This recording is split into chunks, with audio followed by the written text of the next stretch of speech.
নমস্কার বন্ধুরা, মন্দিরাস ইন্ডিয়ান কিচেনে সকলকে স্বাগত। আমি মন্দিরা ফ্রম সিমলা।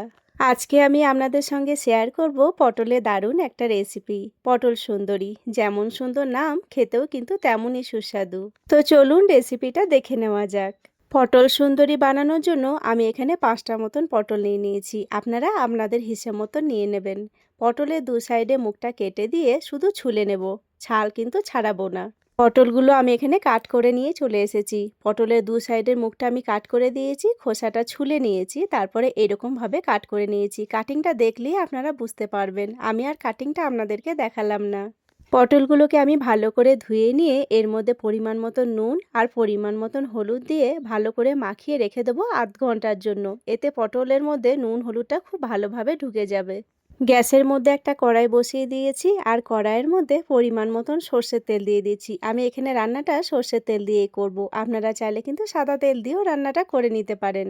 তেলটা হালকা গরম হয়ে গেছে, এবার নুন হলুদ মাখিয়ে রাখা পটলগুলোকে এর মধ্যে দিয়ে দিচ্ছি। পটলের তো অনেক রকম রেসিপি আপনারা ট্রাই করেছেন, তবে এই রকমভাবে একবার পটল সুন্দরী রেসিপি বানিয়ে দেখবেন। গরম ভাতে আর কিছুই লাগবে না।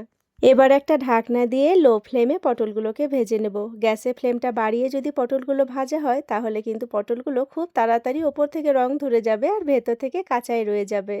একবার করে পটলগুলোকে উল্টে পাল্টে দিচ্ছি আর ঢাকনা দিয়ে দিয়ে অপর সাইডটা হতে দিচ্ছি। এইভাবে পটলগুলো খুব সুন্দরভাবে ভাজা হয়ে যাবে।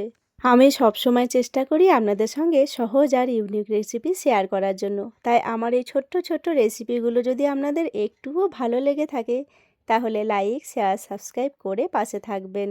আপনাদের একটা লাইক আর সুন্দর একটা কমেন্ট আমাদের আগামী দিনে আরও সুন্দর সুন্দর ভিডিও বানানোর অনুপ্রেরণা দেয়। আর যেসব দাদা দিদিরা সুন্দর সুন্দর কমেন্ট করছেন তাদেরকে জানাই অসংখ্য ধন্যবাদ। আপনারা এইভাবেই আমার পাশে থাকবেন।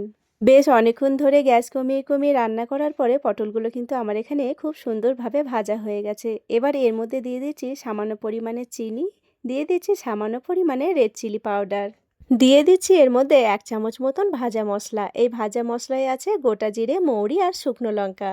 আর দিয়ে দিচ্ছি 1 চামচ মতন আম কাসুন্দি। এটা আমি বাড়িতেই বানিয়েছি। এই আম কাসুন্দি রেসিপি কিন্তু আমার চ্যানেলে অলরেডি দেওয়া আছে, আপনারা চাইলে কিন্তু দেখে নিতে পারেন। পটলের এই রেসিপিটাতে আম কাসুন্দি দিলে খেতে ভীষণ ভালো লাগে। আপনাদের কাছে যদি না থাকে আপনারা কিন্তু চাট মশলাও দিতে পারেন, সেটাও কিন্তু ভালো লাগে খেতে।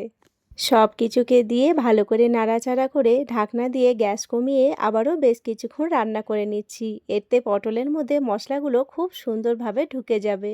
পটলে তো অনেক রকম রেসিপি ট্রাই করেছেন, তবে এই রকমভাবে একবার পটল সুন্দরী বানিয়ে দেখবেন। একবার বানিয়ে খেলে বারবার বানিয়ে খেতে মন চাইবে, এতটাই সুস্বাদু হয়। আমি একটা স্প্যাচুলারের সাহায্যে এইভাবে চিপে চিপে দিচ্ছি। পটলের মধ্যে যে জলটা থাকে তাহলে জলটাও খুব সুন্দরভাবে মরে যাবে।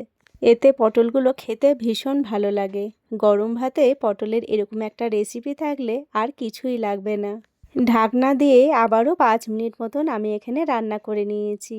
আর রেডি হয়ে গেছে আমাদের পটল সুন্দরী। দেখেই দেখুন কতটা লোভনীয় লাগছে। এবার একটা প্লেটের মধ্যে সার্ভ করে নিচ্ছি। আপনারাও বাড়িতে ঝটপট বানিয়ে ফেলুন দারুণ টেস্টি পটল সুন্দরী।